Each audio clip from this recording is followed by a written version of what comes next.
Vores samfund det står over for rigtig store udfordringer i øjeblikket. Vi har klimaforandringer med ekstremt vejr, tab af biodiversitet.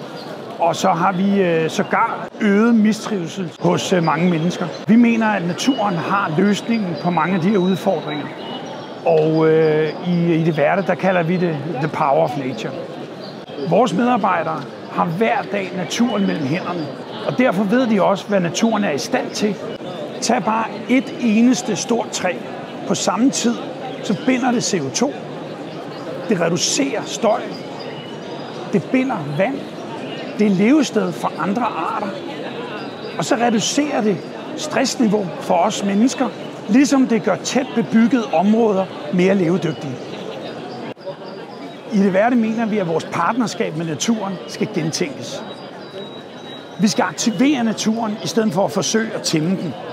På den måde kommer vi til at skabe meget mere værdi for mennesker, miljø og vores klima.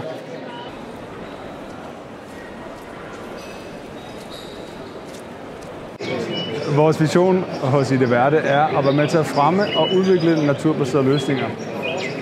Det er både på kysten, det er i byerne og det er det åbne land. Det gør vi ved at indgå i strategiske partnerskaber. Vi indgår i nogle forskellige udviklingsforer. Vi er med i forskellige udviklingsprojekter. Og så indgår vi også i nogle forer som her på Building Green, hvor vi møder vores kunder, vi møder interessenterne, og vi har dialoger, som går på tværs af værdikæden.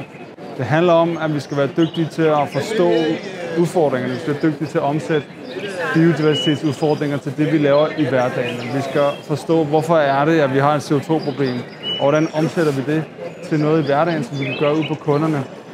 Og derfor er det et rigtig godt sted at være for os, at være videnspartner her på Building Green.